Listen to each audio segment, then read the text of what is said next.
Hello and welcome to Pixel Street Podcast, episode 71. As always, I am one of your hosts, Joel Campos, after I've been gone for quite a while, a few weeks here.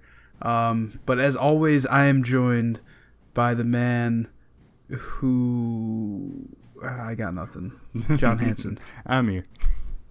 Don't worry. A couple of weeks ago, so every time you're not on, I think of ways that you died. Oh, I know. And I'm aware. There was a couple weeks ago where I didn't think of anything. So we'll give you the pass this time. He's died like 20 times now or something ridiculous. I like know. That. You're not supposed to talk until shit. I'm not here, dog. That's it. He's off the podcast. See you guys. And also, we are joined by the man who has had 3 invisible babies today. You're right. Connor Cobb. You're goddamn right. I did. You're not wrong in any capacity. And also, Joel, we missed you. I was getting really worried that you actually died there. So glad to see you're not dead. That's pretty cool. Oh no, I died. I'm just back. He real dead. So like a vampire situation or zombie or like. I haven't quite decided yet. I'll let you know when I get there. Sure. Okay. But yeah, anyway, you can find the Pixel Street Podcast on most podcast platforms on Fridays, as well as on YouTube. You can now watch the show directly on our Facebook group by searching for Pixel Street Podcast. We enjoyed having new people follow our content, and we hope that to keep you around. With that in mind, we've decided to run another giveaway once we reach 100 followers, probably close to 100, something around there. Mm-hmm. We'll announce it over on our Twitter and our Facebook group. All you gotta do is follow us on Twitter at Pixel Street Pod. This week we are going to be talking about my time at Halo Outpost Discovery here in Chicago, new Pokemon that were announced just today, and a Call of Duty Tamagotchi, which sounds like that's right up John's alley, right, John? Mm-hmm. Fuck John, I want that. Give it to me.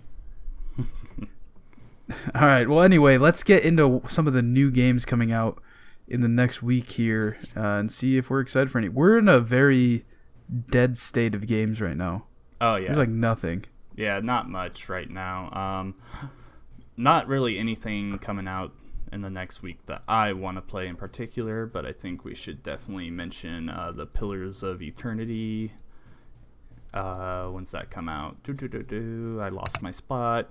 That's this Thursday. Pillars of Eternity Complete Edition comes out on Switch. Also, Friday the 13th comes to the Switch. That game hasn't ran well on PS4 or Xbox, so you can only imagine how bad that's going to run on the Switch. And the weird thing about that game is they didn't get the license pulled, but they were told, like, hey, you can't make anything new for this game anymore. Yeah, that's what... So that's why I'm surprised that they're allowing them to come out on Switch. Yeah, that's a very... I obviously I don't know the situation there all the way, but like if they were told like they can't even make free updates for the game, but they're allowed to release a new port of it, like that doesn't make sense and to keep me. the servers up. Yeah, the whole situation strange. is just super, super weird. Yeah. But other than those two games, I mean, Turok 2 Seeds of Evil, I didn't even know that was a game. Woo.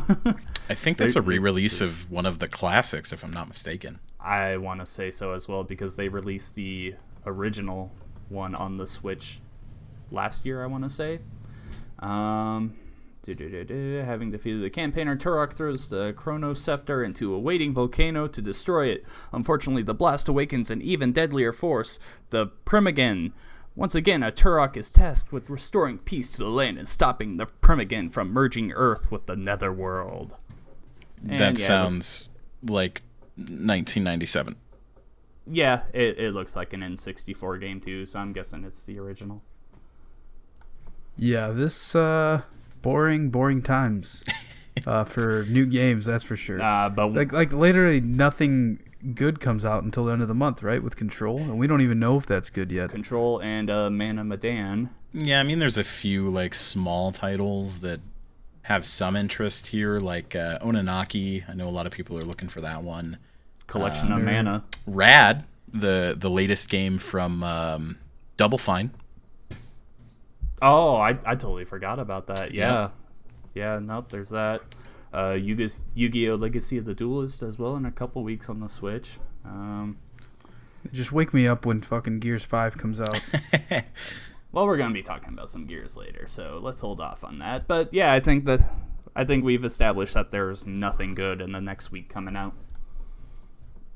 Yep, I agree. You heard it here first, folks. Let's move on then. Video games are garbage. The video game industry is dead. It's dead.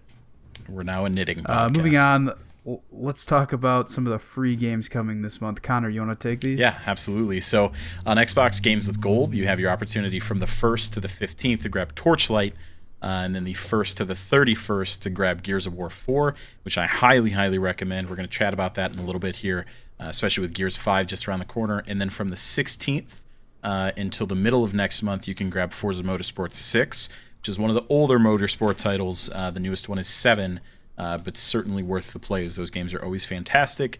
As well as from the 16th to the 31st, you can grab Castlevania Lords of Shadow, so you can get your Castlevania on. I got a question. I was just thinking, is this the first year in a while that we're not getting a Forza game this fall? Yeah. Yeah, yep. Yeah. Oh, that's weird, isn't it? Yeah. Yeah, I think... I kind of get it, because I think Forza 7 did not do that great, even though they were pushing it with the X, like trying to get you to buy it because the graphics and stuff. Oh, that's... I don't think it did that great. Unless you're, like, really into those games, that was, like, the only selling point of it was just the graphics. Yeah.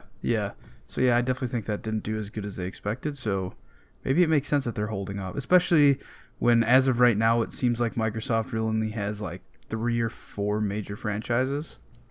Yeah, Forza being one of them. Yeah, it's probably better to spread those major franchises out. Not only that, you got to year. imagine they want to hit super hard with the next gen here, so I imagine all that extra development time is going to be put forward towards the next gen. Yeah, and you got to think, because you got to figure that they're looking to release the next one next year, and then Horizon is probably on a little bit of a delay as well, since they're working on an RPG that's supposed to be Fable, but we don't know for sure what it is yet. Yep. All right, moving on. Are there any new Game Pass games? There are. On August 1st, Ash's Cricket and Pandemic and Downwell. Those all came out to... Well, okay, Ash's Cricket and Pandemic came out on the console version. Downwell came out on the PC version of Game Pass. August 8th, which will be this Thursday, is the Jackbox Party Pack 2 for the console, and Space Hulk Tactics for PC.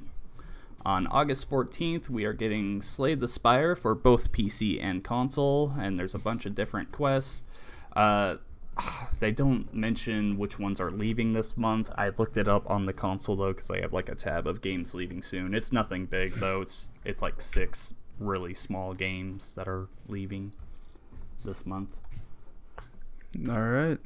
Yeah, I mean, Game Pass I still think is one of the best deals you're going to get for games. It is the best, in my own opinion. And for any console or PC even. Because you can use it on PC as well, which is great. Mm-hmm. Moving on, PlayStation Plus games. For PS4 for the month of August, you have the Wipeout Omega Collection, which I never played, but people love, so I'll definitely have to try that out. And then Sniper Elite 4, which I think is a newer... Is that a newer Sniper Elite game? That is the newest Sniper Elite game. I've never played one of those games. Neither have I. I've only watched videos of people blowing up other people's balls. Yeah, they're pretty good arcadey bullshit. Not bad. All right, well oh no, we got Twitch Prime games. So for the month of August, you have Wonder Boy. No, these are old, aren't they? Or are these new? These are new. Okay. For the month of August, you have Wonder Boy, The Dragon's Trap, Pumped BMX Pro, Maple and the Wood, and Automa Chef? Close. Automa Chef. Oh, okay. All right. You don't have to get snobby at me, Connor. I can only get snobby with you. That's my only pokey attack. All right. John, you want to remind the fine people? I'll remind the fine people that you can get free 12 months of Nintendo Online with your Twitch Prime account until September 24th. Time is running out. Take advantage of that if you have Twitch Prime already. Don't buy it just for that. That's a stupid thing to do. You're stupid. Do it. The audience is All right. stupid. Moving on. Yeah, you know what? Do it and then tweet at John. Just tweet at him Revik all of your Shadow. friends. I really like being edgy, but John's taking it to another level today. Oh, yeah. All right, Joel, what are you playing? I last night beat Gears of War Ultimate Edition, the story. I think on the last podcast I was on, I was talking about how I played through Judgment, and that game is not good. I played through Gears 1, and it's great. You know, it's just how I remembered it. The thing I like about the Ultimate Edition is that it doesn't have the shitty old Xbox 360 graphics, we're going into Gears 2 closer towards the end of this week. We're going to start playing through that, and that's going to be a hard pill to swallow, because I just know that the graphics are not going to hold up as well as I wish that they would. But yeah, I played through the campaign of that. We played through it on normal, and it's insane how easy it is. Just because I've played through that game so many times that, like, I kind of know where the spawns are. Once we get to certain levels, like I know where to throw a grenade right away to kill like 4 enemies in a row. Mm-hmm.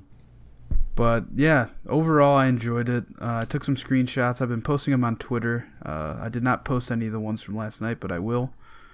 Yeah, I think we played through the first 3 acts like over a month ago, but then I moved in a bunch of stuff, so I really didn't have internet until just this week, a few days ago on Monday. So yeah, that's kind of what I've been doing. So look forward to hearing me talk about Gears 2 probably next week. All right. Well, we're hearing a lot of Gears talk lately because with Gears 5 coming out, I've been running through. I beat Gears 3 in the last week. I never played it before and beat it. It was pretty cool. The first 2 Gears I played last year and beat.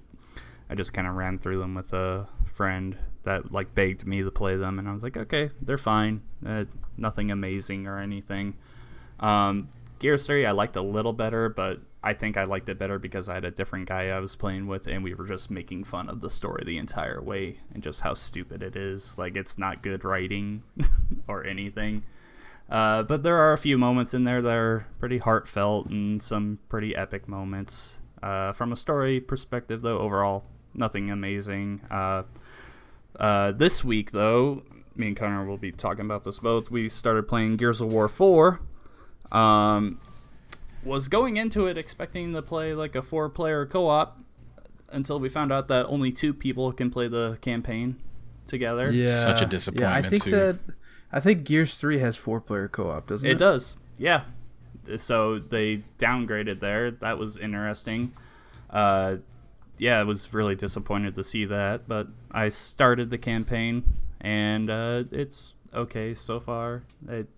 I wouldn't say it's mind-blowing or bad. It's there.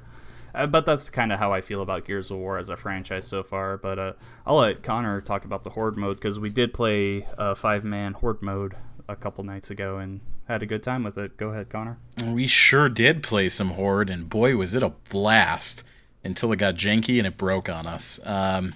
Yeah, so you were actually playing with a few guys that we know already, and then I jumped on, because like you said, we were expecting to be able to play some 4-player co-op goodness, and that just didn't pan out, unfortunately. But we did get a chance to jump into the Horde mode, which I was unaware until that time that it was 5-man. It was a little strange, kind of an odd number, if you ask me. But worked out in the end. We had 5 people to jump in on it and grind a little bit of Horde. Was only expecting to get maybe 20 levels in, or just kind of screw around for a little while and not do much of anything. But once we got into it, we were just having an absolute blast. We were dying left and right, getting our asses kicked, and it was just super, super fun. And, playing that reminded me how good those Horde modes are, and honestly, how good Gears can be when it's at its best, I think that you said you're playing through... Are you playing through the story for the first time for Gears 4? Yeah. Okay, so I don't want to spoil anything for you. I played through Gears 4 on launch, and I was pleasantly surprised. I think it picks up towards the end quite well, but I don't think it hits a lot of the same high notes that 1 and 2 hit, so certainly a little lackluster there. But man, that Horde mode is just freaking awesome. until we got to level 49. So just about to the end, had some wonky stuff happen, and then everything just started breaking. Our HUDs disappeared, and like we would wipe to try and fix it, and our HUDs would just not come back whatsoever. So you couldn't aim, really, you couldn't reload, and it just got into all kinds of shenanigans. But happy to report the Horde mode is still good, still worth playing, and I'm sure we're going to play it again. Oh yeah, for sure. The group we play together with, we play a lot of things together, and I really think that Gears 5 coming out is going to be something that we look at quite a bit over the next couple of months. We like it was disappointing, the ending to that, but that was my first experience ever with Horde mode in Gears, and yeah, I gotta say I was pretty blown away with just how much I liked it. I was expecting just like a normal survival mode, and at first I was like, okay, it's pretty standard stuff, but once you like really work into all the stuff that you have to build and everything and really manage your resources, which we did a bad job of, admittedly, it really makes it more interesting. And at the end there, I think they were saying that there's 50 rounds in it. Yes. We got the 49. We finally, it took us a bit to get through that. We got through it, and 50 was where we had to stop because we just could not make a dent in the bosses that we were fighting. But really, so you did all 49 and couldn't do the 50th? No, you have to also remember we had like no resources, we had no defenses, and also our HUDs glitched out. Like we had nothing. We couldn't tell when we were our reloading. Like it was just a guess on whether or not we would time it right. We had nothing going for us. So once we got to 50, like we tried moving the fabricator around, seeing if we could find a better spot to like hold down, but no, it was just too much for how we were set up then. But yeah, a bit of a disappointing ending, but overall that was a lot of fun, and I'll be looking forward to playing some more. Yeah, and honestly, even though some stuff broke on us at the end and it got a little wonky and we had absolute piss poor management of all of our resources, I still had an absolute blast, and it makes me look forward to playing it again and trying to beat that level 50. So, yeah. And this is something that we started at like midnight, and we were playing until like 3:30 in the morning. Yep. We did this late. It was kind of our own fault, and probably playing so late, we were all so tired. I'm sure we weren't playing as well towards the end as well. All right, Joel. Yeah. Horde mode in Gears, I think, is one of the more fun things you'll do in the game. Like the story, it's fine. It's like you said, it's not great, but in any Gears game, but I think that the online aspect of Gears is where I have my most fun, whether it's Horde or multiplayer. Yeah. All right. What else have you been playing, Joel? Yeah, so the other game I played is when I was at Halo Outpost Discovery, which I'll get into in a little while here. I got to play Halo Reach on PC, because as you guys probably know, they're porting over the Master Chief Collection to PC. And Halo Reach is the one game that they have being tested right now. Because when they release it on PC, they're doing it in order by game, starting with Reach. Then moving on from there. So it looked amazing. It ran really smooth. There were some kind of issues in terms of textures and stuff with the game. But I mean, that's just expected when they're, porting something somewhere. But yeah, it ran really good. They didn't have multiplayer available, unfortunately. It was only campaign, and I got to play for about 15 or 16 minutes. But yeah, everything ran smooth. Granted, the PCs they have there are probably super beefed up. So, but yeah, I love the way that it played. I'm excited for all of the Halo games that end up coming to PC soon. I don't know how much I'll play them, but I'll definitely try them out. I think it'll be a nice resurgence for the Halo franchise, because there will be a lot of people playing it that have never played them before, probably. But also, there's like a kind of a rumor going around. I know you guys talked about it last week, but Ninja moving to Mixer. Ninja, I don't know if you guys talked about this, but he actually got big playing Reach back in the day on Xbox. That's like where he went pro. Like he was like in the pro circuit for Reach. And people are speculating that Microsoft paid him a bunch of money to come over here and then eventually stream Reach when it comes to PC, because he'll probably be pretty good at it. Yeah, that's cool. But yeah, Halo Reach PC is definitely don't look over it when it comes out, because I think it'll be on Game Pass right away. Yeah, it will. Well, I think you'll have to pay for the campaign if you want to play that, but I think multiplayer will be included with the Master Chief Collection, which is weird, but it is what it is. Yeah. But yeah, I'm excited for that to come out. Cool. The other game I've been playing this week, so mostly it's just been Gears 3 and 4 for me in the last week. I've played a little bit of Devil May Cry 4, so I started that, but not really much to talk about it yet. So the other game I've been playing is Pokemon Go. I mean, I just love Pokemon Go. Last year when me and my daughter started playing it, I got absolutely addicted after being kind of disappointed in it when it first came out. They've got the new Team Rocket things going on with the so not every, but some Pokestops will have like corrupted Pokemon in them, so you have to go and defeat the Team Rocket guy there, and then you can capture the Pokemon, and it'll be like more powerful than other Pokemon because it likes that you made it not corrupted anymore. Yeah, just kind of basic Pokemon stuff. Nothing really too amazing, but I'm having a good time playing it still. Yeah, I play Pokemon Go literally every day. That's a lot of Pokemon Go. Oh yeah, I like literally every day, whether it's like during my commute or whatever it is. It's always open at least one time during the day. Yeah, I open it. I finally live in a spot where I can catch Pokemon where I live. My old place, I had to walk like 3 blocks away to catch any Pokemon. Now I can just open it up in my room and catch a couple.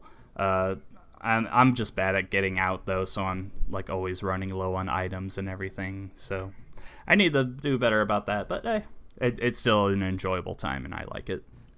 You should add me, man. I send gifts every day to people. We are friends on there. Oh wait, what's your name on there? Eva Deadrose. It's my daughter. Oh, okay. I have so many people on there that like, cause like I'm part of a Facebook group like Chicagoland Pokemon Go, and cause like they organize events where like people like for community days they'll be like, hey, we're gonna meet at the Bean in downtown Chicago and then walk around and do a bunch of raids and stuff. And people like will post and they're like, hey, here's my friend code, add me. And then I just add random people sometimes. That's cool. Yeah, we have a Discord channel in this area that does a lot of the same thing. Like whenever there's raid events going on, there's a group. They make a big group and they're like, okay, we're stopping at Vanderveer, then we're going down to this church, and then we're going over here. And it's really cool. One thing I think I talked about last year when I started playing Pokemon Go on the podcast, I was saying how I was like really impressed by the community around it, because like it's like normally stuff like this I don't really get into like on a community side of things, because I'm just like I don't really want to meet new people or anything, and like people on the internet are shitty and everything. But like every single raid that I go to and I meet up with like new people, they're just like so nice and they really like want to like help out other people and everything. And like it's so disappointing when someone doesn't get the Pokemon after beating the raid. Like it's really cool, really. It's a one of a kind thing, and I really wish there was more stuff like that in video games. Oh yeah, I completely agree. Like right after the first Pokemon Go Fest, I got like super into the game and I decided, I'm gonna look for, because I didn't, it was before I moved to the city, so I lived in the suburbs still, and I decided like, all right, I'm gonna look on Facebook and see if I can find anybody playing like in my area, like in my town. And immediately I found like a group that was like Pokemon Go players of South Elgin or something like that. And then everybody's like, yeah, if you want to play with us, go to the Discord. And I think that most of these communities are all on Discord, and there's always a channel in there that just like raids, and people will just like send a screenshot, hey, there's a raid at this water tower right now. We're gonna wait until people get here, and then like usually if somebody comments like, hey, I'll be there in 5 minutes, everybody will wait for that person to get there to then do the raid, which is pretty crazy. And like you said, everybody's super nice. The first time I met up with people from there, I was like super kind of sketched out, because like, all are these random people that, you know, I see their profile picture on Facebook or whatever, Mm-hmm. and then you show up and like the age range is insane. Like the first one I went to was like a Charizard raid or something, and there was probably 15 people there. The oldest person was probably in his 70s, Mm-hmm. and the youngest person there was probably like a 4-year-old kid.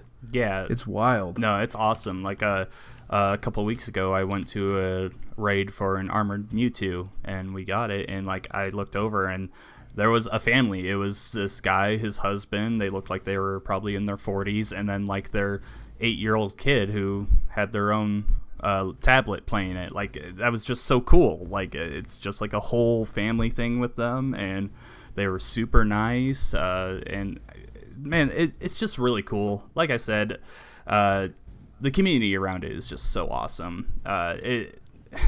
It's just like when I think of some of my other favorite games with communities, like Overwatch, like I talk about on here how I hate the community there because it's just full of toxic people. And you look at Pokemon Go, and maybe it's because there is such a large range of people that play it that it's just like, you know, to be respectful, and it's more of a kid thing. But man, it's just night and day. Yeah, I completely agree. Pokemon Go, man, check it out if you are not playing it, but have any interest in Pokemon. You should definitely play it. For sure. Connor, tell me about Fire Emblem Three Houses. Oh boy, can I tell you about Fire Emblem Three Houses. Sorry, that's all the time we have today. Let's move on. I'm going to try real hard to not talk about this forever because I absolutely could. I'm going to start off with something. So I looked at how much time I have into this game, and I'm sitting on like 40 hours so far, I think. Oh my god, hasn't it been out for like a week? Something like that. Yeah, you're listen, you're making me feel depressed. I've got like 40 hours into the game, and so I decided to look up and see how far I am into the game, because I feel like I'm getting to the point where skills are starting to get maxed out. I'm getting into the higher tier classes and stuff like that, and kind of getting to the point where I feel like I might be winding down or reaching a climax. And to my surprise, I'm only about halfway through the game. This game is massive. It's absolutely nuts. I'm on chapter 11 right now, and at chapter 12, there's a branch out where you get to make a choice, apparently. And I don't know what this choice is, so I'm not going to spoil it for anybody. But you get to make a choice, and there are actually 4 complete different back half ends of the game, depending on the choice you make at this point. So that's 4 endings you can get, and 3 different houses that you can play. So the first half of the game plays relatively similarly, but has some different quirks about it when you pick different houses. Like, for instance, I'm playing the Golden Deer right now, so I get a bit of an outsider perspective, as they're not the 2 main players between the big 3. They're kind of watching from the side, hoping war doesn't break out or anything. And then the other 2 are a little bit more involved in it and have a deeper history. So if you're playing on those guys, you get a little bit more story context when it comes to the difference. It's absolutely insane. There's so much playtime in this game, probably to do everything. It's like 200 hours or something ridiculous like that. There's even a new game plus mode that I've heard about that does some really, really cool stuff, like gives you a currency called Renown to be able to kind of skip through some of the things you've already played through, which is super cool, because that's always been my problem with New Game Plus, is that you have to kind of rehash all the same stuff, all the pedantic side quests that you had already fulfilled on your first playthrough, and this allows you to kind of strategically spend that currency just to skip over. So really, really cool and interesting mechanic there, but this game just friggin' rocks. I cannot stop playing it. I have been staying up way too late playing it. I have been blowing off the group of guys that we usually play games with just to play this. John and I playing Horde Mode the other day was the first time that I think I've spoke to him in like a week. Honestly, I've been playing so much Fire Emblem, and that's like 4 months Fire Emblem time. It's nuts, man. I love this game. Yeah, it is so good. I cannot recommend it enough. I think there's a little bit of something for everybody in there. They both make it extremely complicated and in-depth with its systems, while also making it the most accessible title in the series, and I really, really hope that they put out some kind of free demo for it in the future, just to let people kind of get their hands on it and give it a go, because it really, really is good. If you're a fan of like strategy, tactics games, it's right up your alley. If you're into weird dating sims, it's right up your alley. If you like the Persona games, there's a whole lot of crossover with Persona as well. In gameplay styles, if you're just a min-maxer and you like being a completionist or whatever you're into, I think there's something for everybody. So I will absolutely continue playing this game. I'm very excited to get through the playthrough I'm on right now. Like I said, I'm probably about halfway through or so. But so far, I hands down have to say this game is my game of the year so far. It's just a solid release front to back, does some really, really cool stuff, and I think everybody should at least check out something. Yeah, I was going to ask you if you would make it your game of the year, because the little bit I have talked to you with the last week, like that is all you are talking about. So really awesome that you like it. I mentioned last week when we were recording together, I haven't ever given Fire Emblem a try, but I want to play everything on the Switch. So I'm like, I already have an interest to play this, but you just keep giving it ringing endorsements. So I think sooner or later it is something that I give a try. It is really, really good. I mean, like I said, there's something for everybody there. It's very accessible. So, Joel, you were saying? Yeah, a few questions. One, have you been playing it mainly handheld? So I actually play my Switch exclusively handheld. I do not hook up my Switch to a television at all. I am just not into it. So yes, only handheld. Oh, cool. So you're buying a Switch Lite then? Potentially, actually, I am considering it, to be honest with you. That battery life and just smaller form factor, right up my alley. Yeah. Second question, you brought up the whole dating sim thing. How many people you fucking in this game? So, how many students? Oh man. So John, I know you haven't played Fire Emblem. Joel, have you played Fire Emblem before? No. Okay. I've never touched one. So I'm going to give you a little backstory here. A couple years ago, there was a title that released called Fire Emblem Awakening, and then you had Fire Emblem Fates after that, Birthright and Conquest. That had a dual release like Pokemon. And in those games, there was a little bit of controversy because you could actually do some face petting, where you whip out the old stylus and give your sweet anime cuties a good old rub on the cheek. Oh yeah, dude, my girlfriend loves that shit. Yeah, that's what I'm saying. That's how I get all of my girls. I just walk up to them and I rub them on the face. That's a staggeringly low body count. John walks up to him and pulls out his stylus. Yeah, my stylus, and starts rubbing their face. Just pokes people with a stylus. I say, hi, I'm John. Yeah, so there was some weird controversy around that back in the day. There was some real, shipperdom around the Fire Emblem games where you could kind of romance anybody.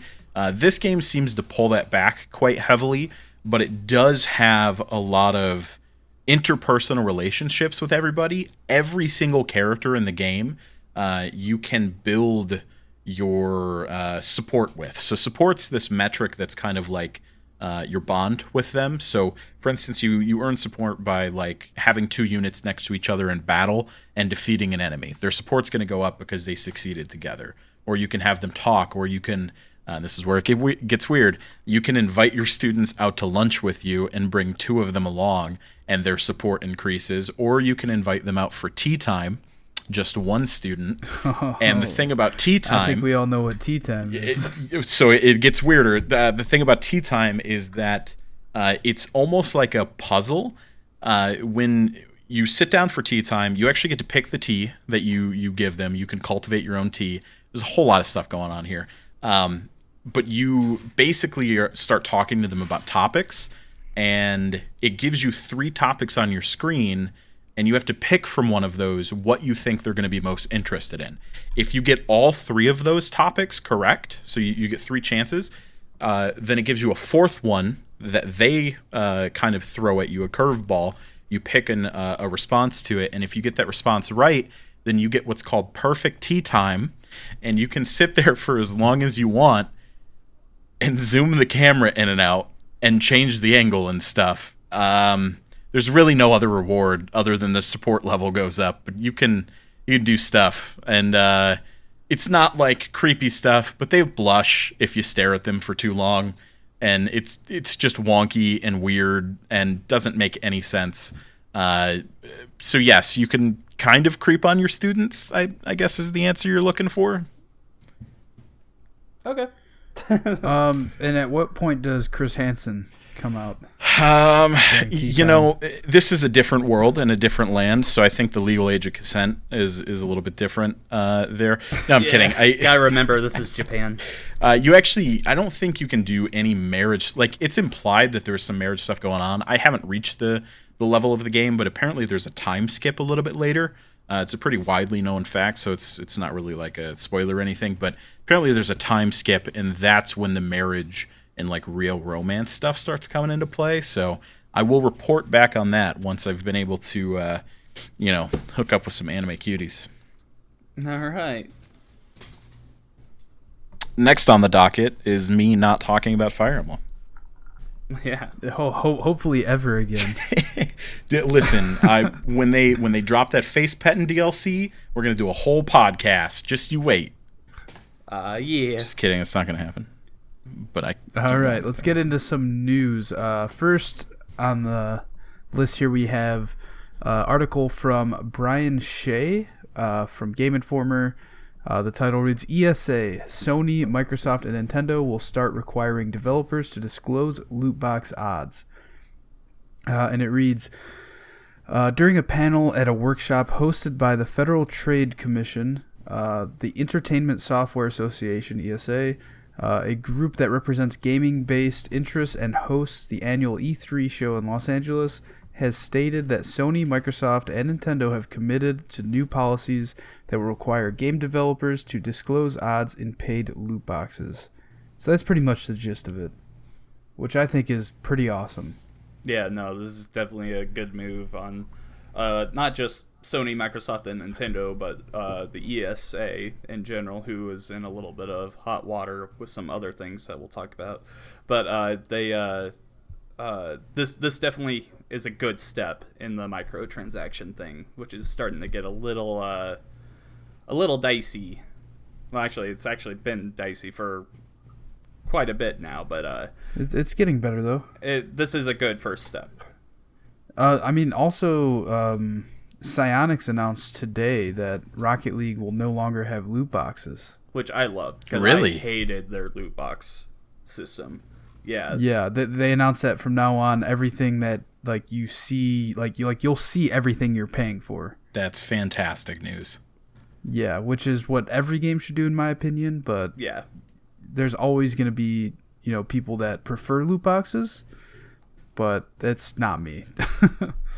No. I think that there's a way that they can be done right, and obviously we've seen them be abused very easily in the past, but with no regulation, it kind of leaves it in the hands of the developers, and it's great to see the big three kind of taking a stand here, especially in the face of, we talked a few weeks ago about how the government was kind of potentially looking to step in. There were some bills potentially being introduced to regulate loot boxes, or the odds, or I think it was specifically ones that were targeted towards minors or whatever it may be. I'm glad to see us come up with a solution instead of resorting to the government having to step in here. So good to hear. Yeah, I agree.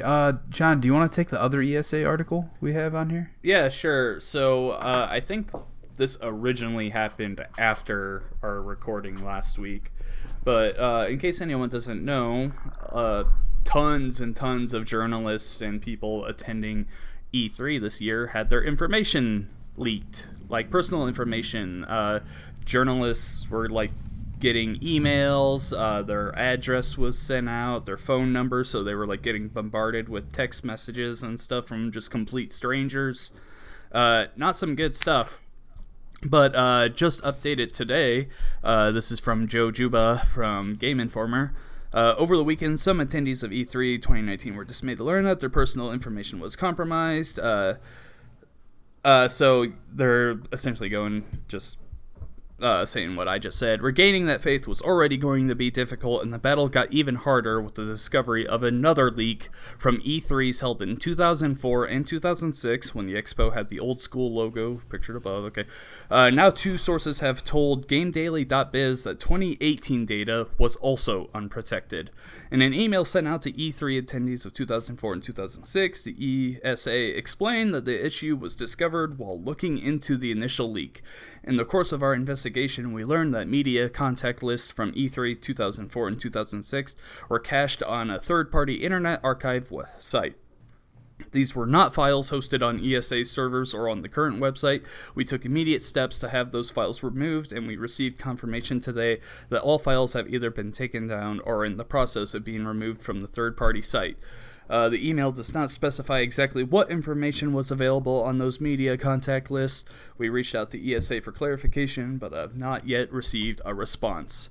According to GameDaily.biz, two sources also found a list with data for 2018 media, content creators, and analysts back in the fall of 2018 via an unencrypted WordPress document URL. The website speculates it may have been taken down at the same time as the 2004, 2006, and 2019 files. So yeah, this is not good news for the ESA. I mean, like I said, that the loot box thing there, that's a good look for them, but this is all coming on the heels of, this is a lot of personal information, like, getting out to the masses. Like, this, I mean, obviously we don't know until next year, but this could have some very serious repercussions on E3 and the ESA overall. Not good stuff right here. Yeah, I want to add to this, actually. So this is the second version of that story that dropped, but in the first story, and you're right, it did pop up shortly after our podcast last week when we recorded, but in the first version of this, it actually had a statement from the ESA regarding the 2019 leak, and said that it was basically a non-apology. It was like, I don't remember what the statement was exactly, but the important part is that they said, nothing like this has ever happened before in the so many year history of the ESA and E3, and we're confident in our ability to make sure this doesn't happen again. And then this pops up, and it turns out that 4 or 5 other times this has already happened. People just didn't know about it at the time. And so this spells some serious trouble for the ESA. It's just not looking good. Oh, yeah. Yeah, I could definitely see this hurting E3 in the future, because all it takes is like 1 or 2 major outlets to say that they have no interest in covering it because of this. Absolutely. Who's going to trust them? Who's going to be comfortable entering all their information and forwarding it to these guys again? When it's an industry that relies on these types of relationships to be built, and especially E3 in particular. When people stop trusting you, they're going to stop showing up, which means the vendors have no reason to go anymore. The vendors aren't going to pay that money to be on the show floor if there's nobody there to cover what they're doing there, because that's the whole point of the thing. So this isn't going to look good. Yeah, and we should also mention that there is a class action lawsuit in the making at the moment. If you look on Twitter, there are tons and tons of journalists that are banding together to really seek out the legalities of the situation. And they are completely in the right here. Like, this is 100%, this is the route that I think they should go down. But, yeah, it's definitely going to be an interesting story going forward. Man, what a fucking time for Jason Schreier to be away from work, right? Right. Because he took a leave of absence to finish writing his book. Mm-hmm. I want to add to this, too. So this, one thing that people aren't really considering here is the, I think it's the GDPR, which is a new set of rules and regulations that went into effect covering the European market. And essentially, under that, there's very strict statutes and itemized like reports that have to be filed or or done in a certain way with any kind of privatized data, which this falls under. And this whole thing is actually a breach of that. And the fine that the ESA is potentially looking at from the GDPR is in the amount of around $20 million right now. Just from there. That's discounting the class action lawsuit. And to throw one more number into the convoluted mess, ESA recently reported that 48% of their earnings, their yearly earnings, are from E3. So this could have some very, very big repercussions across the industry. And I think you're right. Jason Schreier's going to have a hell of a day when he gets back. Yeah, for sure. Yep, I completely agree. It's all fucked. Everything's fucked, guys. Nothing's safe anymore. This just in, video games are garbage. Yep. All right, Connor, do you want to take this article about Take-Two? I do. I absolutely do. So this article comes from Ian Walker out of Kotaku. The headline reads, Take-Two sends investigators to YouTuber's house to crack down on Borderlands 3 leaks. This one's a pretty lengthy one, so I'm just going to skim through some of it here, but it reads, after 2 weeks of no uploads, a notable Borderlands personality on YouTube returned to the platform yesterday with a video explaining his absence. He said that the game's publisher, Take-Two Interactive, hit his channel with several copyright strikes and sent investigators to his home in response to months of Borderlands coverage on his channel, which included leaks about upcoming games in the series. This is a quote from him, since I've had time to reflect on the situation, I'd say excitement got the better of my judgment, said Matt, Matto Summers, who has been posting Borderlands videos on YouTube since 2015. Quote, it was a bit of a shitty thing to do, end quote. Take-Two subsidiary 2K Games, however, said the YouTuber's actions were sometimes illegal and harmful to the Borderlands community. Quote, the action we've taken is the result of a 10-month investigation and a history of this creator profiting from breaking our policies, leaking confidential information about our product, and infringing our copyrights, end quote. 2K Games rep said in a statement. Quote, not only were many of his actions illegal, but they were negatively impacting the experiences of other content creators and our fans in anticipation for the game, end quote. The company did not specify what it was that Summers did that they think broke the law. So yeah, some pretty interesting stuff here. You don't really very often hear companies kind of retaliating against this kind of level of leakage. In a lot of cases, it's kind of like, what can you do? In the digital age, in the information age, it seems like such a hard thing to strike back against. But without knowing what the leaks were or knowing specifically what they're pointing to that was so problematic, it's hard to kind of choose a side here.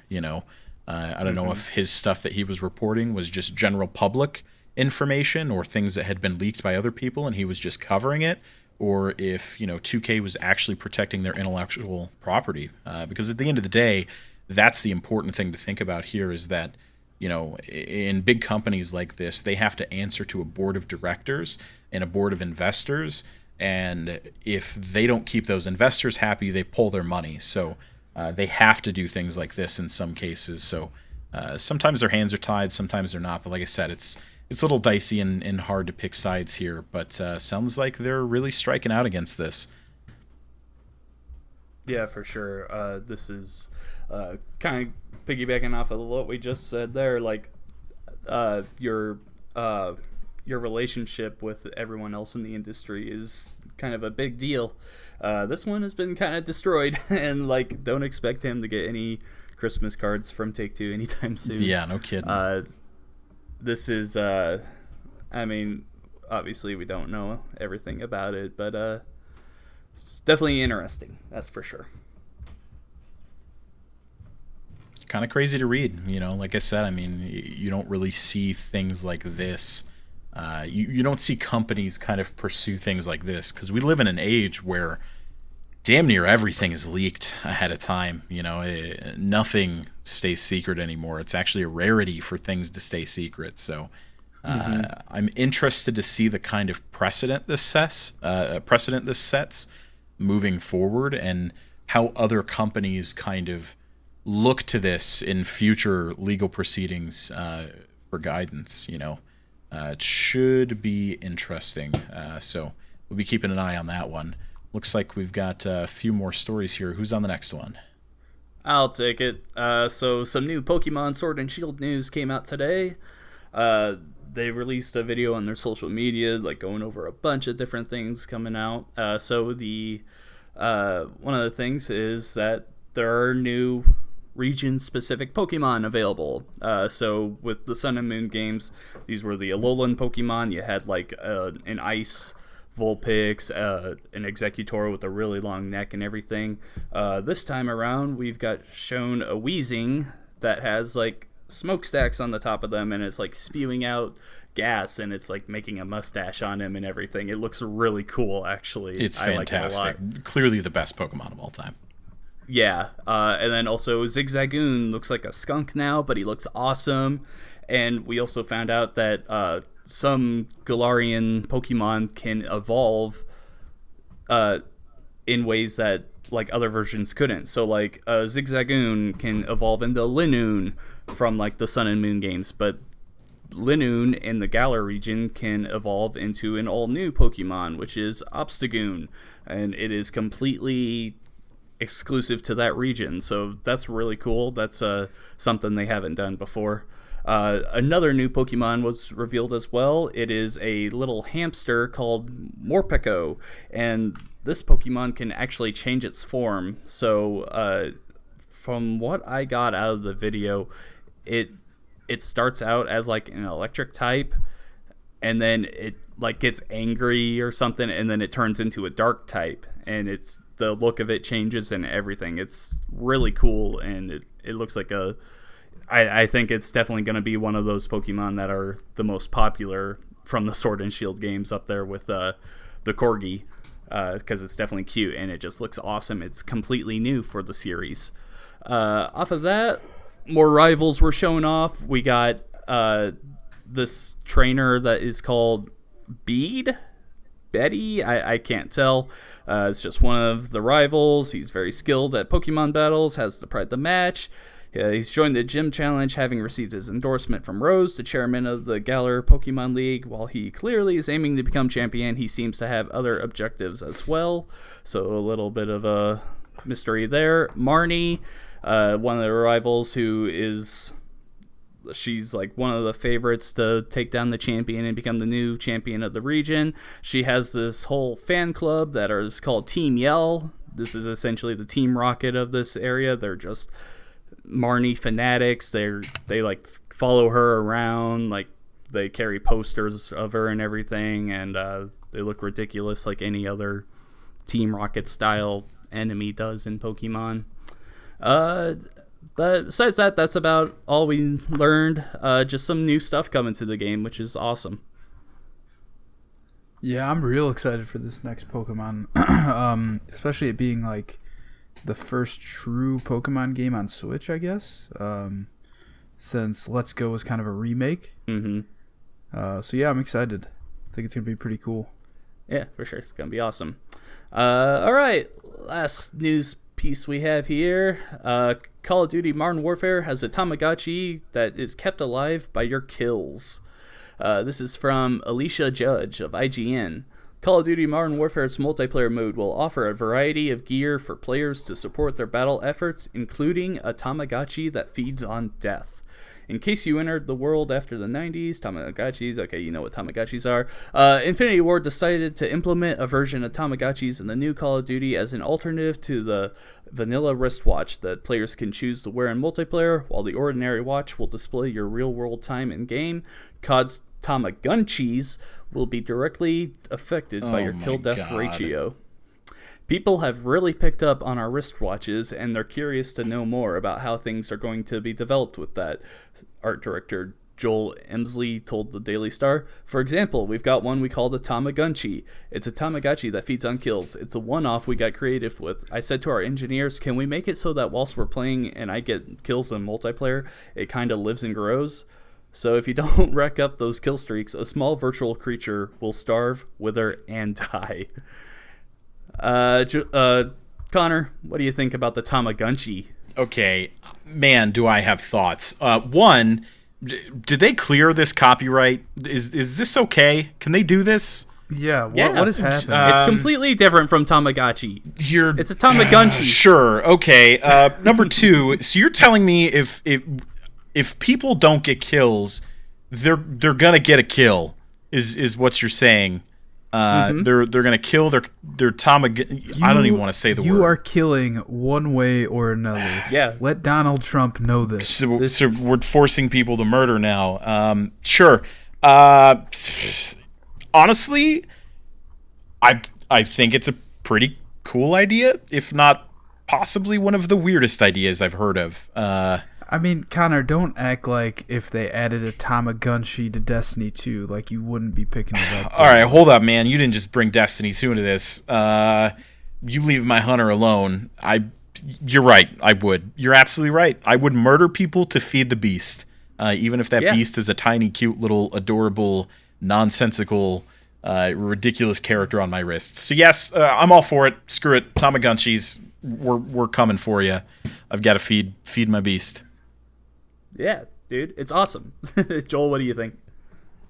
I think it's a cool idea. I mean, it's an easy way for them to get, more money on top of all of the money they're going to be making off Call of Duty. Because I'd imagine a lot of people getting the game will see this for $10 or $20 and end up getting it. Well, is it an add-on? Like, I from what I read, I thought it was just in the game already. Oh, it's in the game? I just assumed it was going to be like a separate thing that you buy.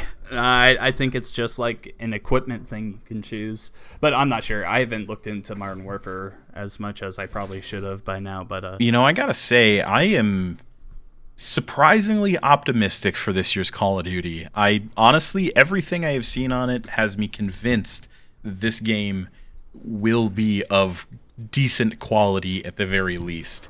I'm very, very excited for this, and I think I'm going to hit this game really hard. Yeah, I've seen absolutely nothing.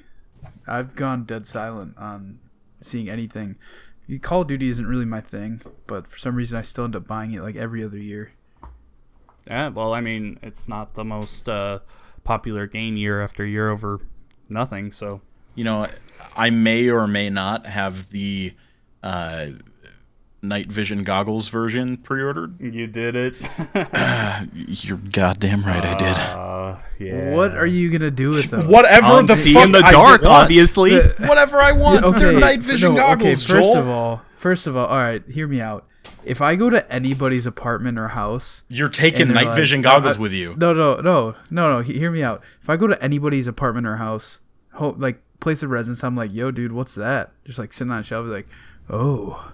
Those are my night vision goggles. Hell yeah! It's so fucking creepy. It is the farthest thing from creepy. If an apocalypse breaks out, fine. Okay? If an apocalypse, if something happens, all right, who do you want on your side? Okay? The person without the night vision goggles or the guy with the night vision goggles? Okay? I don't know about you, but I'm taking the guy. How about this, guys? Do you want the person that has the Call of Duty Modern Warfare Collector's Edition with night vision goggles, or the guy with the Inside Collector's Edition that has like a sex toy in it? I think they both serve a purpose. Toy out of curiosity, they do. The sex both toy are great for infiltrating. Oh God, no! Jesus! All right, no. Cut it off. We're done. That's it. Podcast is canceled. All right, I know what I'm putting at the front end of the podcast now. Jeez. All right, I think we've had enough sex toy talk one video game podcast. Tune in next week for more. Yeah. So moving on, I just kind of want to talk about Halo Outpost Discovery. Full disclosure, I did have a media pass to go, so that was pretty cool. I got to go in all the VIP areas and stuff. I actually got into the whole event an hour before anybody. So there was essentially nobody there. Cool. Before you go on to this, though, let's kind of point out that Ode to the RPG, that's at OTTRPG on Twitter, they kind of asked for us to talk about a certain part of the Outpost. We were already going to talk about it, but when we asked for topics of the show, they were the first people to actually say something to us. So shout out to Ode to the RPG. Thank you for listening. Yeah. Thanks for giving in a question for us to talk about. But yeah, I'll get to that in a minute. So there was a lot of good at this event, but then there was also a lot of bad. But overall, I think that it was a pretty positive experience. So let me try and break it down. I do have a few questions too. I don't know when you want me to interject there, so just to let you know. Okay, all right. Yeah, let me just kind of explain what the event was, and then we'll go into it a bit more. So on the upper level, so it was not a very big convention, like at all. It was pretty small in terms of the footprint. So in terms of vendors, they had like 2 or 3 small vendors. One of them was selling like pop figures, like random from different events. You know, just like one of those generic convention vendors. And then there was like a vendor selling soda. And then there was like the main official Halo Outpost Discovery vendor. And I'll get into that a bit more because that's its whole ordeal, I guess you could say. So there was that in terms of buying stuff.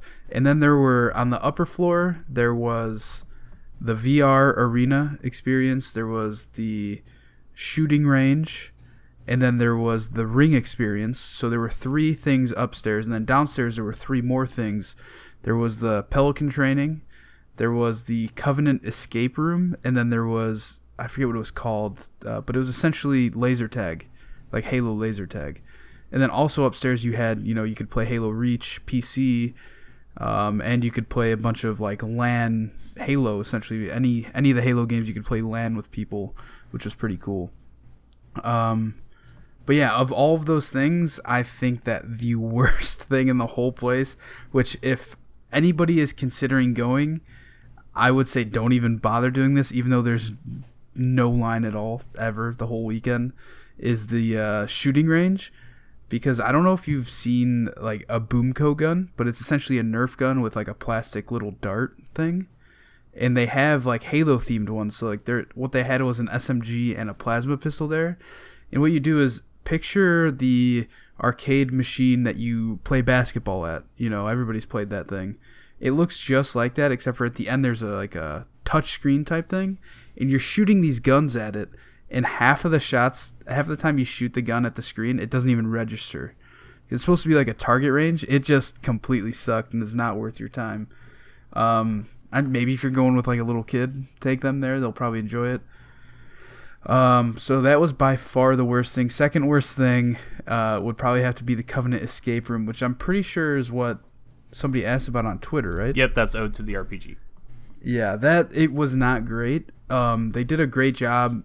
I posted a video on YouTube, or not on YouTube, on our Twitter account at Pixel Street Pod. You can see it there. Just kind of like a small, I don't know, vlog type thing I threw together while I was there. But they did a great job at making it look and feel like you were in a Covenant ship.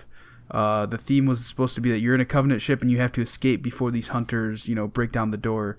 Like you're in this pod that the Covenant is sending somebody to execute you, essentially. So you got to find your way out. And there's 3 rooms within it was built inside of a shipping container, like you would see on the back of a semi or a train car, essentially. And so there's 3 different sections within it, and you could pretty much just stand there and it'll just do it for you. You don't have to do anything. Like at one point it tells you like run, like the first room is essentially like run your hand against the wall. And then the walls just started moving before anybody even touched it. So it was like, okay. And then it just started moving down, and then you had to turn some knobs to make all the lights red. So it was pretty lame overall. I've never done an escape room I guess technically that was my first one, but I would not even consider that an escape room because of how easy and you just walk right through it, essentially. But it was cool to look at. I would not have done it if I had to wait in a line. I don't know. I'm sure I would have done it because I wanted to do everything over the weekend. But like I said, like part of the VIP, like my media badge got me in with VIP, is that you had an hour before and an hour after the show that you could go in early. So that's when I really did most of the stuff. Most of the things is because there was no lines and nobody was there. Essentially, like very few people were there. Gotcha. Other than that, I did the Pelican training, which was pretty cool. We failed the first time, and then we waited in a line for an hour and a half to try it again so that we can pass it and get you got a dog tag with everything you completed. So we waited in line for an hour and a half to do it, and we barely passed. So that was pretty cool. I would say to do that for sure, because they essentially built the inside of a pelican for the most part, and you have to successfully land the pelican. I don't know where exactly you're landing it, but yeah, that was cool. The laser tag was probably my second favorite thing there. These three things were the things that were downstairs. And the laser tag was cool. You essentially have an assault rifle, and you had it had a holographic scope on the rifle, so you had to aim down the sights to actually shoot people, which I thought was really cool. And so it's not your typical laser tag where you have the huge vest thing. Everybody just had like a headband that had lights on it around their head, and then the gun. So that's all you had. And the gun itself on the side had like shields like in Halo. So when you start getting shot, like, it starts making that Halo like beep, beep, beep, beep, beep, beep, beep, like you're dying sound. And you had to hide to regenerate your shield. And it made like zoom, which I thought was pretty dope. And if you died, you had to run back to your spawn point and wait until like it did the beep, beep, beep, to respawn. So like the laser tag was pretty cool. Let's see, upstairs you had the ring experience, which walked you through some rooms, and it kind of gave you some history about the Halo rings. There was a sculpture of the Flood I took some video and pictures of. The 343 Guilty Spark was in there, which was cool. And then the last room, which I don't know if I'm technically supposed to talk about. I don't want to ruin it for anybody, but it was really cool. It was like a projector dome that showed some stuff, I guess I could say. I don't want to ruin it for anybody that might be going to the future one, but it was pretty cool. And then by far the best thing was the 3v3 VR arena, which every person had it was an HTC Vive headset. I'm not sure if it was the Pro or not. And then it was essentially, I think, some sort of HP Omen computer strapped to your back, like a backpack almost, but it was very small, like a laptop size, and it just threw you into a Halo like small map that they had made with modular walls. The walls moved 3 times each match, and everybody had a plasma pistol, and it was really, really cool. That was easily the best part of it. Connor, you said you had some questions, and then I'll go into the bad stuff at the end. Sure. So I was curious, how much did it cost to get into this thing for like the average Joe, just wanting to grab a ticket for a day or whatever? Do you know what those ticket prices were? Let me look it up. I think it was like $150 for all 3 days. Okay, right on. It's not a horrible value. It doesn't seem too bad, especially in comparison. So for a single day, it was between 55 and 60 depending on the day.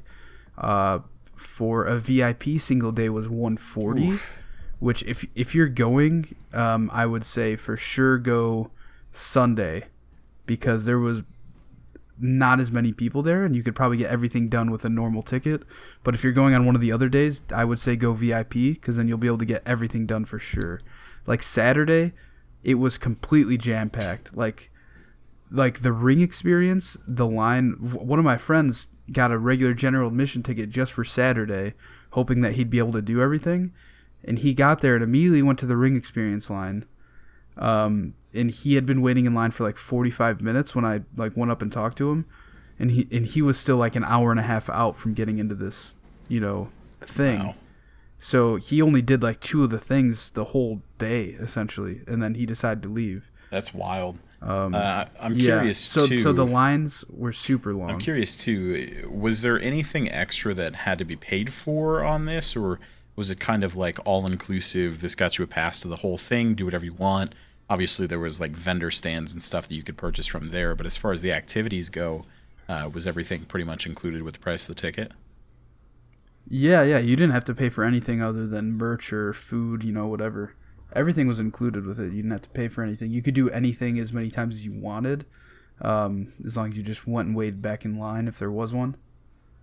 But yeah, it was pretty cool overall. I enjoyed it. That's good to hear. I'm curious, this seems to be a really, really cool thing. And I think Halo is kind of the perfect outlet to kind of find an excuse to bring together, gaming fans or what have you in a new con experience. And, I would love to see them expand something like this and kind of open it up. I very narrowly decided against buying tickets to this, and very nearly ended up going to the Chicago one as well. And a little bit bummed that I didn't get a chance to, but it's cool that you had a good time. I'm interested to see, if they open this up again in the future or do something like this again, or if it's going to be a one-off. So, yeah, Halo is by far my favorite game franchise ever. It's really what made me, I guess, like a gamer, I would say. It's what really made me love video games. So I think that, like, for anybody, like that franchise for them, anything you hold near and dear to your heart, like, you would only hope that something like this would happen. And it's like, it doesn't happen. You know what I mean? Like, no other franchise has an event like this, does it? You got like Minecon, which I don't even know if that's going on anymore. Yeah, it is. Is it? Okay. Yep. Yeah, it is. I know there is Guardian Con, but that's slowly kind of evolved into and I think they're actually renaming that next year into something else, if I'm not mistaken. So yeah, I mean, not really anything like this. Renaming it.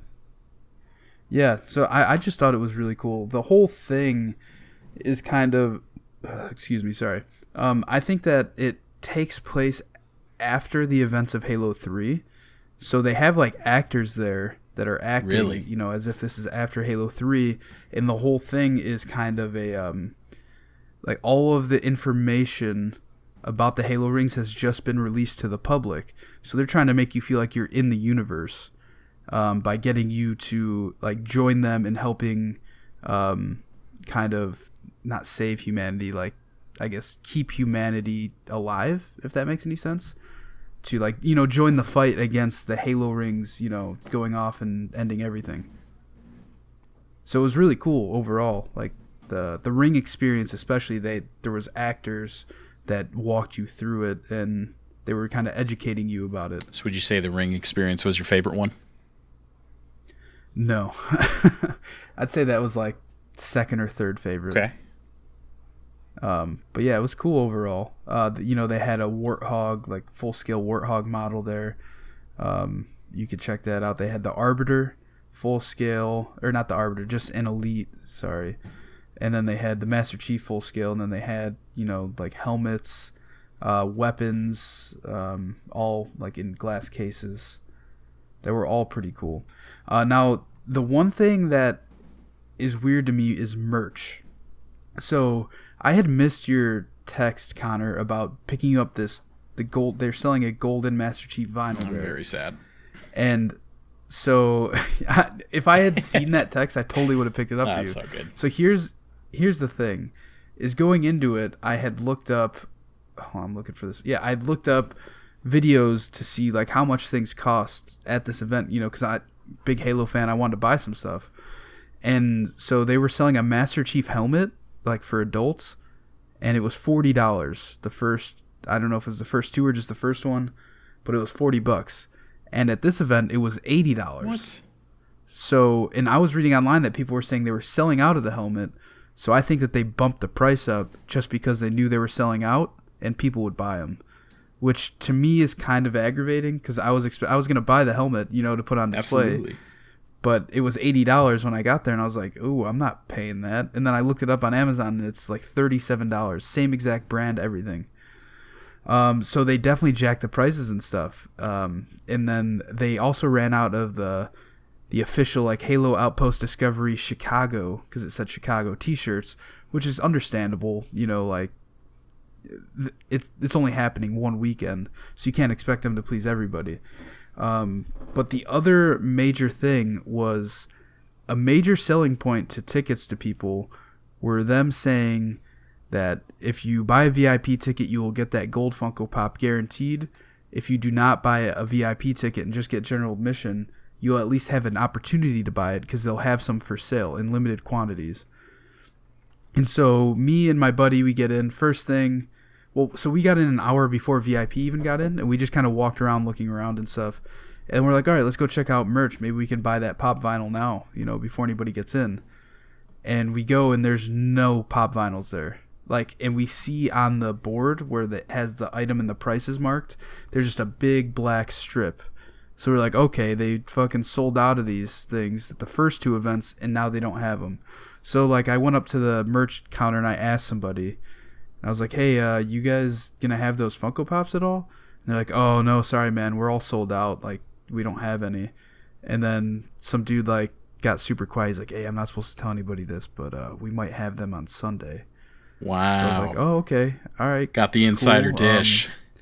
I was like, all right. I guess I'll have to make sure I'm here, the next 2. I was planning on going the next 2 days, but it's I guess I'll have to make sure I'm here, first thing when they open so that I can check it. And so Sunday comes, and in the video I had watched, it showed, a picture of all the prices, and this Funko Pop was $10. So I was like, all right, that's an easy sell. I'll buy one. And I go there on Sunday.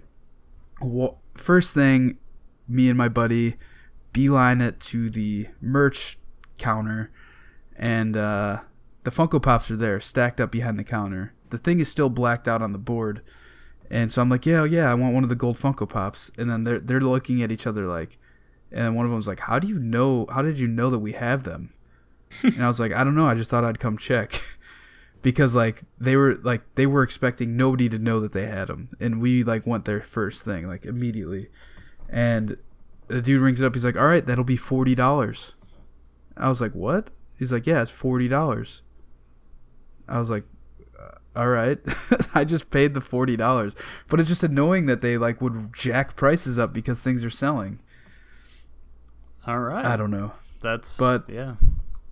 It's just, I don't know, it's weird. Especially because they were advertising as yeah, you'll have a chance to buy it. And then they didn't have any for the first 2 days. And then the third day, when there was, less than half of the people there that were there Saturday, they decided to have them, I guess. I don't know. Maybe they were waiting for a shipment of them. I'm not sure. It's just weird overall. Not on a Sunday, though. Yeah, I don't know. That's interesting. But yeah, I want to give a couple shout out to my buddy Will, Piano Man 23, who I met on Halo 2 and came and stayed with me for the weekend. And we went all 3 days. It was pretty awesome. I was actually...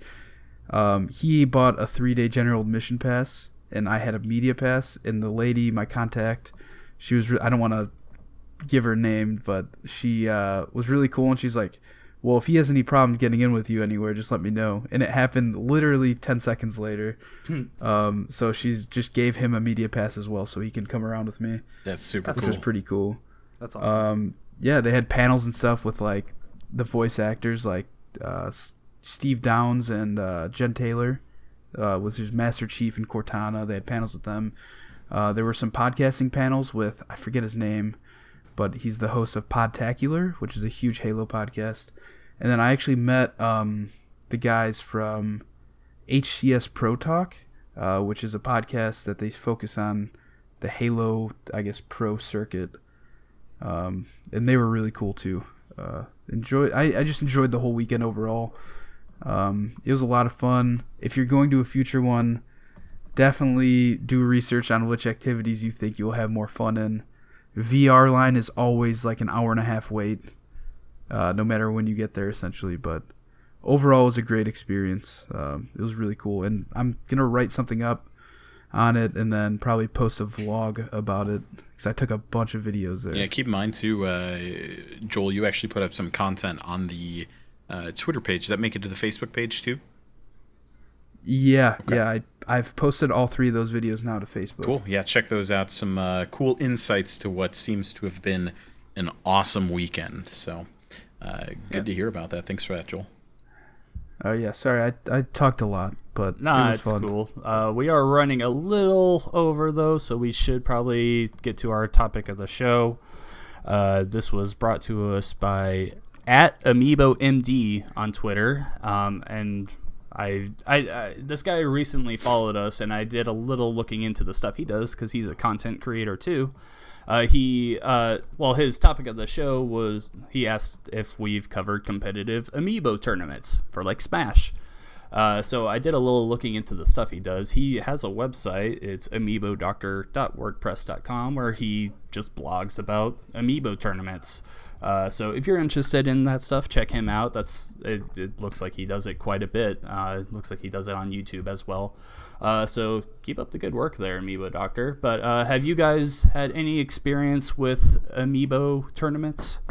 If you had asked me, like, I don't know, a few hours ago, I would have told you that I have no idea what the fuck this is. Yeah, I'm pretty much in the same boat. I did some looking after we got the request just to figure out what the heck these are, but I genuinely haven't heard about this before now.